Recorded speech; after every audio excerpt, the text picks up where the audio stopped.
Hey everyone, welcome to another edition of Founder Wisdom Podcast. Today we have Carlos Quesada. He is the CEO of Epilepsy Foundation, the Epilepsy Foundation of Northern California. He's a very cool guy. Carlos, I will let you introduce yourself and tell us a bit more about the NorCal Foundation of Epilepsy. Thanks, Charles. Thanks for having me. I'm Carlos Quesada. I'm CEO of the Epilepsy Foundation, Northern California. We serve those living with epilepsy in the 44 counties between Fresno County all the way to the Oregon border. The mission of the foundation is really make the journey of those living with epilepsy a little bit easier.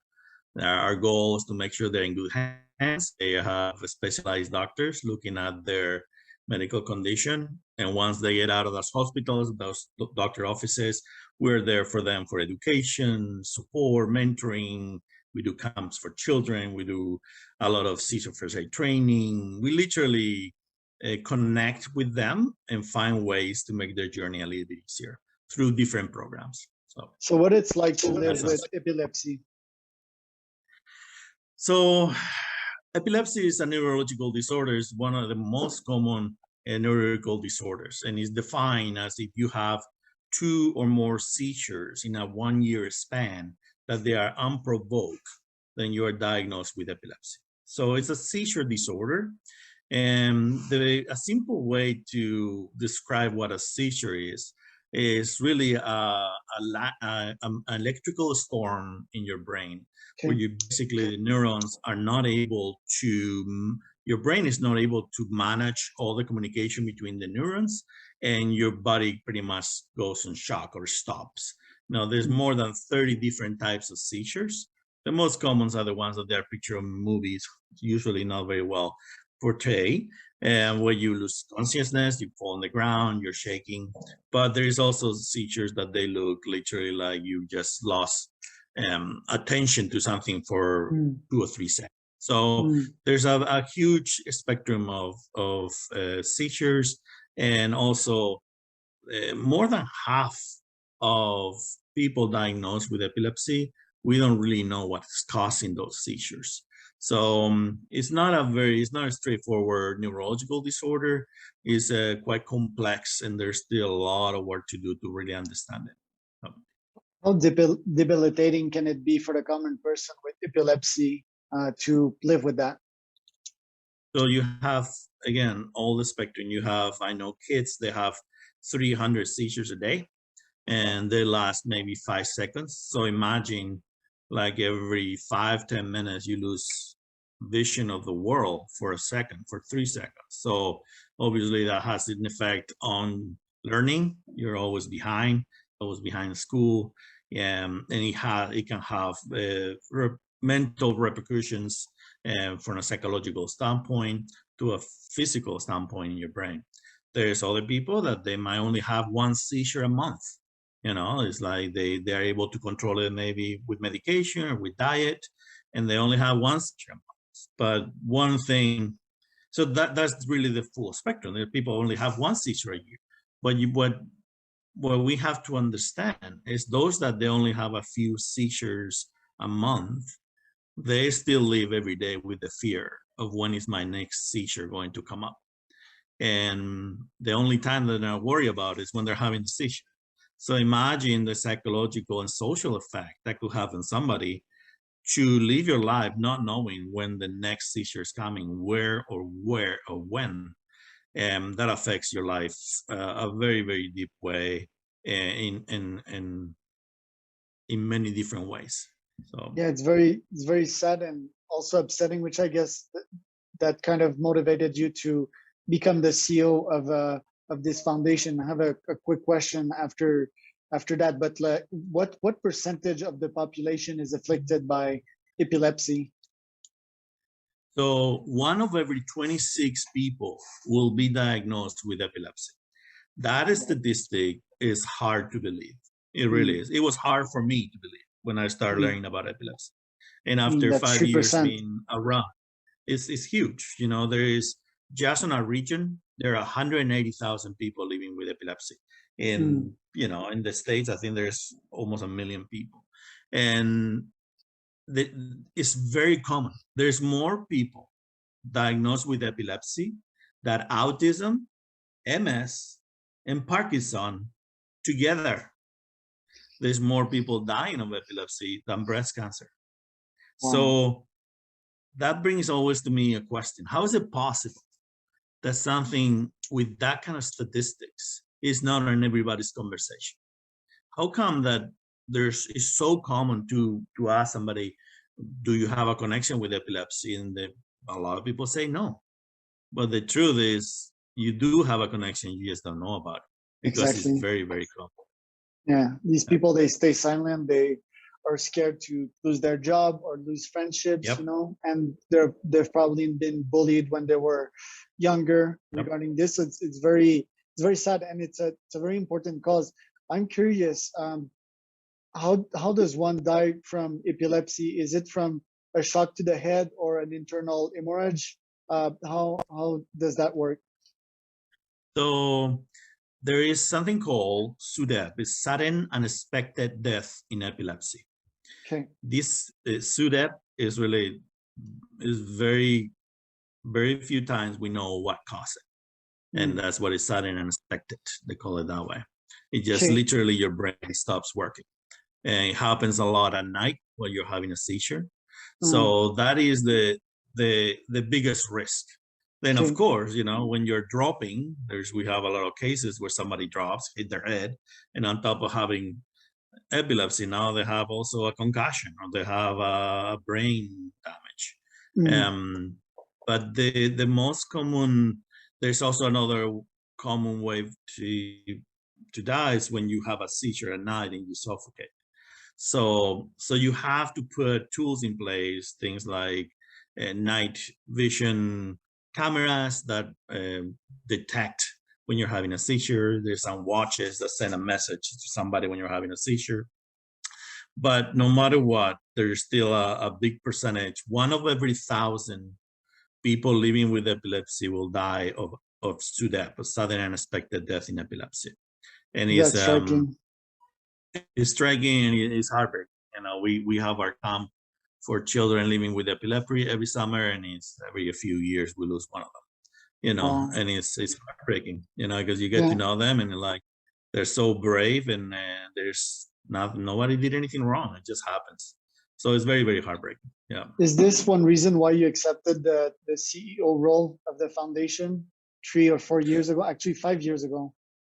Yeah, I started working for the foundation 5 years ago when I decided to get into the non-for-profit world. I have a pretty extensive background in business.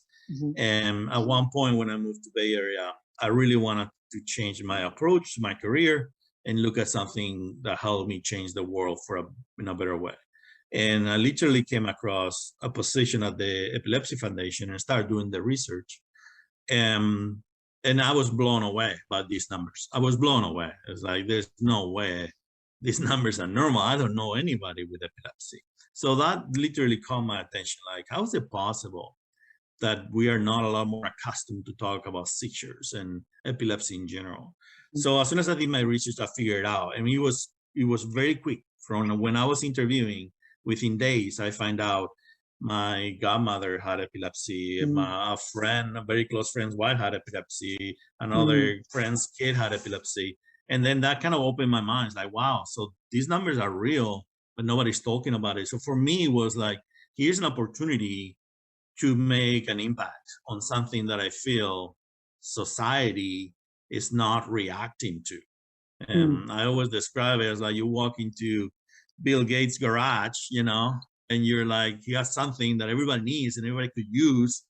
And do you want to be part of this? Like, yes, that's how I feel about epilepsy. I feel like everybody can benefit from learning about epilepsy, not just those suffering from epilepsy, but society in general, because then they can become part of the solution. Yeah. How's the foundation changed since 5 years ago? What impact did you have? Well, one of the things, my approach, well, I was admin for a couple of years, and then I was CEO in charge of operations. And then the board of directors decided to change directions on leadership, and they asked me if I would be interested to be CEO. And one of the things I told all of them is like, I want to start running the non-for-profit as a business. We're going to be more productive. We don't need as many employees if we actually work smart. We need to look at cash flows. We need to look at everything. We have a product that is needed that we can offer our customers. How are we going to do it? You know, how are we going to get there? So I started bringing a lot of more common sense approach to the non-for-profit world, and stop doing things that I didn't think brought value to the foundation, trying to find the right type of events where there's a good return on investment, and try to build a sense of community and a sense of connection with our community, so they become part of the mission, they become part of the path to grow the foundation and serve and create more programs. Why the education rather than giving money to research approach? So let me give you an example. There is there's definitely a stigma associated with seizures. You know, it's in a lot of cultures and all religions, and obviously it's pure ignorance. So the fear that society has for seizures are 100% based on not knowing what a seizure is and associated to things that have no relationship. So teaching what a seizure is and teaching how you can manage somebody having a seizure in a very simple way can have a very, very direct impact on these people's lives. For another example, you're at a bar, you know, you're on the train to go to work and you have a seizure. Usually seizures last 95% of all seizures last less than 3 minutes, usually a minute, minute and a half, sometimes even less. Well, the fear that we experience by seeing a seizure means call 911, get an ambulance, you know. So suddenly this person wakes up, they are on an ambulance, and that seizure lasted a minute and a half. Well, that person's gonna get stuck with an $800 bill from the ambulance. It was completely unnecessary. If we all learn a little bit about seizure first aid, we can figure out pretty quickly does this person has epilepsy. They will have a bracelet or it will be on their phone. And then you time it, you make sure they're safe. It's like 3-4 steps you do that very simple. Never under any circumstance put anything on their mouths. That's just one of those things that is labeled that people still do. And if after a minute and a half, 95%, they're gonna wake up with a headache and they're gonna take a cab, go home and take a nap. They don't need to be restrained by an ambulance. They don't need to go to a hospital. That is just simple education about epilepsy. Yeah. One of the things that epilepsy has against themselves is the fact that it's a hidden disability. When you see somebody in a wheelchair, you see somebody with a certain level of disability, we are more open to feel compassion towards them.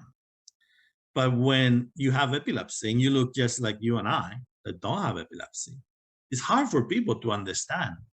And that's what I was telling you before. It's like those people live with the fear all the time of having a seizure and have a psychological effect. If we understand that, if we know that that person has epilepsy in their workspace, in their group of friends, we can give a lot of peace of mind to them. You know, there's an example that I always say when in our camp for children living with epilepsy. I remember one of our kids comes to the first day at camp, and his mother is telling him, okay, well, you're coming to camp. You're going to stay here for a week. And I remember him saying, Mom, there's no way I can do that. I have epilepsy. There's no way. And his mom said, well, guess what? All these other kids also have epilepsy. And his immediate reaction, this is an 11-year-old kid, was, okay, I'm good. They understand me. They know what it is. They understand what I go through. And I understand them too. So there's no fear. And that fear is changed into compassion. and love and caring and friendships. So if we take that example and we'll multiply by 1,000,000 and try to get society educated on how to manage those seizures in a basic level, the journey will be a lot easier. I feel it's a low-hanging fruit, right? If you give money to research, you don't know if they're going to yield any results in 20, 30, 40 years, while education can almost instantly fix 80% to 90% of the pains, right? Yeah, that's where we need to be very conscientious that they always have to be two routes, two leads, research without a doubt. We have to find new medicines. We need to find technology that help us forecast seizures, but we have to get society ready for it, and we can make a very large impact, like you say, through education. We still have so much to learn about the brain. 50% of those living with seizures, we don't know what's causing it. So think about you're an epileptologist, which is the neurologist specialized in epilepsy. Think about that 50% of the patients that you are seeing, you have no idea what's going on. So Crazy. I have so much respect for them because they keep on fighting and they keep on trying whatever they can. Yeah. Just like cancer researchers, for example. I mean, imagine all the billions that were invested in the research, and still to this day, they don't have something incredible that will fix cancer like 100% of the instances. So how far do you think we are from understanding and fixing epilepsy? In my opinion, and this is a kind of a tricky conversation matter, is if epilepsy is caused by many other diseases or the other problems, how can you possibly ever end epilepsy? You think, I know people that they had epilepsy and they figured out they have a heart problem. They fixed the heart problem and the seizures went away. So to think that you can end epilepsy I don't think it's fair. I don't think it's right. Now we can end seizures, we can stop those seizures, and we can try to learn certain aspects on the gene and on the brain that can actually stop epilepsy, but there's still a long ways.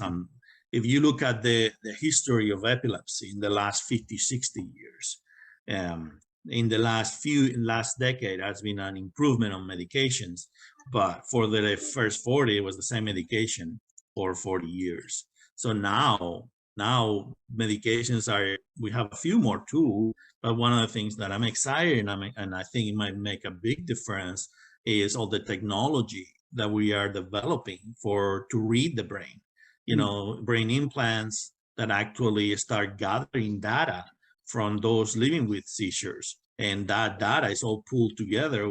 I know some organizations like Stanford and UCSF, they're working with Google and artificial intelligence to gather all that immense amount of data and trying to find patterns, trying to find more information, something that can help them to get them a lead to what's causing, one specific type of seizures of the 30.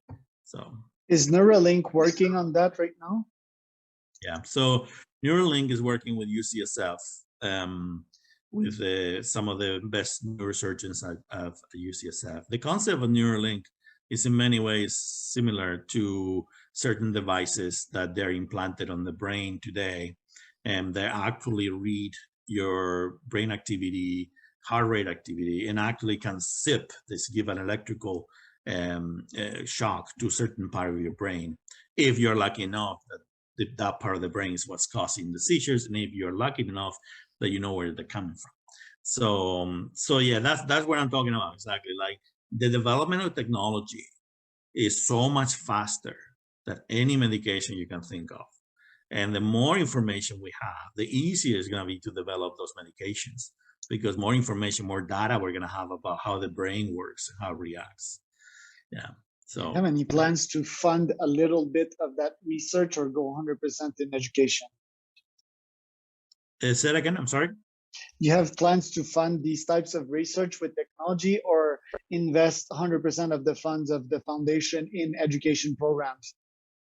Right now, if you think about the amount of money that requires some of this medical research, we are not Billions. there at all. Yeah. And you think about, we are very, very fortunate that in our region, organizations like I said, Stanford, UCSF, Sutter, they are really well funded. They don't need our money. I really are investing a lot of money in research. So the focus of the foundation is get these people that are suffering from seizures in the hand of those experts, and when they get out, let's be an avenue, a tool for them to make it easy in all the aspects associated with living with seizures. It's not just education, it's mentoring, it's taking care of the mental health of some of these people that they feel very, very isolated. And like I said, like seizure first aid training, support groups, camps for children to raise their confidence for the future. We're hoping soon to have up to 3 camps a year. And there's a lot. There's always something like transportation, for example. You get diagnosed with epilepsy, you automatically lose your license in California. So what can we do to help with transportation? We're working with companies like Waymo, self-driven cars. Still a long ways to go, but that could be a huge difference for if we can get that on an affordable level. The lifestyles change considerably. The other thing is that is very important that we try to help in any way we can is seizure forecasting. Find ways that we educate, or we find technology that actually can give you almost like a guide. It's like, okay, today you have a 50-50 chance to have a seizure, or today you have a 5% chance to have a seizure. How much easier your life is when you have that supporting you, and make a decision like, I'm gonna avoid going to work today, or the other way around. So I feel comfortable. I think I can take BART, or I can take, I can make it to work safely, or to school, things For like sure. that. Yeah, simple stuff. I watched the documentary Under the Lights. It was amazing. Can you tell us a bit more about that? Yeah, so a few years ago, I think 3 or 4 years ago, one of our friends of the foundation, he actually was a counselor to one of our camps, and he's a cinematographer, director, movie director. And he used to do our gala, our camp videos that we use to promote the foundation. And he came to us and, I have a script for a short movie about this kid that wants to go to prom, but it's pretty much guaranteed he's gonna have a seizure because the noise and the lights, like, he's gonna have a seizure. So he wrote a beautiful script, and we helped him produce it. We asked money ourselves, we found other people to help, and he was able to cast 2 amazing Disney actors, and he made it happen. We, for $40,000 that we were able to get, we made the movie. And he has been showing this movie in 30 different film festivals, and he's won many, many awards, and it's been really breakthrough. We just had a showing in Monterrey this Saturday, and it was just awesome how cinema can be the perfect tool to start a conversation. You can post something on Facebook and Instagram, you can send an email, but when you're actually in a theater and you can see, experience, and feel when it's well done in this movie, it is very well done, how a teenager feels about having seizures, and how misunderstood could be, and how there's one sentence of the movie that is always just, I just want to be normal for once, and that's like, you think about it, like, wow, let's live your life like that. I just want to be normal for once. So the short has been incredibly successful, and has really, really opened a lot of doors to the foundation and to epilepsy in general.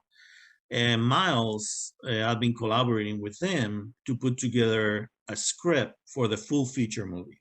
So it's a full movie based on the same concept, same characters. And he has a lot of interest. And the script itself has won already a bunch of awards. There is like there is a competition for scripts, like the Oscars are for movies made for the Academy. So there's a competition for scripts from the Academy, and he's made it up to the 5% in the world, about 8,000 scripts. So we have interest for a couple other film festivals to produce the movie. Miles actually talked with some Disney actors and famous actors, and I'm absolutely convinced that if we make, which we will, if we make this feature movie, it will be the big breakthrough that epilepsy needs in our society, because it's a movie, stays in Netflix, stays online. You can watch it, you can use it as an educational tool, but it's something that stays forever. It's not a blip. It's perennial forever. work. Yeah. I think about what Raymond did for autism. You think about it, it's like the really understanding of autism, as much as Raymond was, of course, issues. Or Forrest Gump. Forrest Gump, I mean, I think Raymond is a more in your face, because you can actually see all aspects of autism.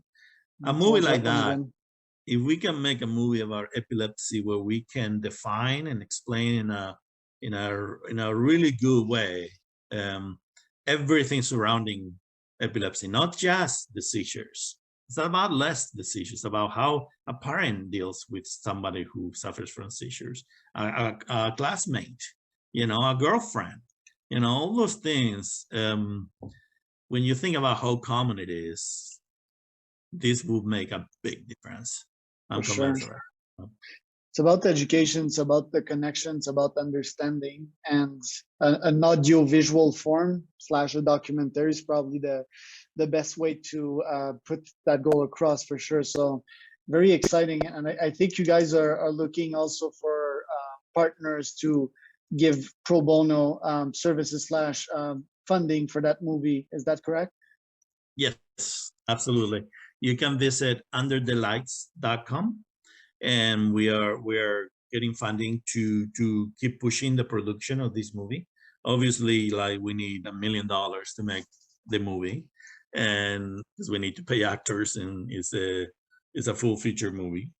But we're using funding. It's amazing. We're getting donations from all over the world. Since the movie was out in YouTube, we get money from all over the world. People who live with epilepsy watch the movie, and they say, I'll send you $50 or $100, and we're putting all aside for Miles to produce the movie and cover expenses to keep pushing forward and trying to make the movie a reality. But we're very, very, very close. I feel very, very confident that the next year, at the end of this year, we're gonna have great news about the movie. Hopefully, we'll be filming next year. That's what we pretty hope. Good actors too, you told me, so that's exciting. Yeah. Tell us about the future of the foundation, Carlos. Where would you want to take the foundation, say, in 5 years from now? So obviously, we need to increase our programs. One of the things that has changed since COVID is the fact that society has embraced the virtual world. Is being a great improvement to be able to reach out to those living with epilepsy in a much easier way. We went from having one support group a month to we have 2 a week now for adults, and we have 4 a month for caregivers. The way I will see success, I will define success, is we have every single school, every single nurse, every single teacher trained on seizure first aid every year. It takes 15 minutes, 20 minutes every year. I will define success as parents knowing their rights of what their kids living with epilepsy and have the right to have from the school, and how they need help with that. I will define as success to have 4 or 5 different camps for children and family camps where we work on the isolation that all these families suffer, And of course, like the big dream of technology being developed, so the forecasting of these seizures, that we make a big leap forward in forecasting of those seizures, and more medications, more options. You know, we one of the most influential medicines in the last 3 years was a derivative of marijuana. And there was a study done. There's 174 different strains of marijuana, and the study was done on just two, that produce a medicine that has have an incredible positive effect on children, young children, and specific types of disorders. But up more than 50% have benefit from it with very little or no side effects. Nice. So as long as marijuana is illegal at the federal level, the costs of these studies are outrageous. They spend billions developing this drug. I would like to a change on that. So there's more pharmaceutical companies investigating why certain types of CBD affect in a positive way those suffering from seizures. Right now, when people ask us, okay, is marijuana good for you? Is marijuana good to stop your seizures? Like, there's not enough data. You know, some people say, yeah, I take this CBD oil and I feel a lot better. It's like, I'm so happy for you. You know, it's like, talk to your doctor, let your doctor know what you're doing. But there is not enough data to be able to say, oh yeah, take these and everybody will be seizure free. So that's one aspect that I hope in the next 5 years change drastically, because it could open a lot of options. Self-quantification as well, trying, diet changes, probably if physical activities, the basics, I guess, and for you to educate people to try out things and observe the effect that it has on their body, and quantify it. That could be pretty cool as well. Yeah. Carlos. The other thing, go ahead. Well, the other thing I would like to see in the future is to have more case managers to help with all the nightmare of insurance coverage and medical and all these services of disability. All those things are very complex and difficult. So we can make a difference on that. That's one of my goals for the future. So have more of that. Pretty cool. It's pretty cool. You have an ambitious goal, and I'll be glad to help. Carlos, thank you for your time. Podcast already over, but like it was a blast. We've learned a bunch, and hope people can help and donate. Thank you very much. Visit epilepsynorcal.org for more information about us. Thank you, Charles. All right. Thank you, my friend.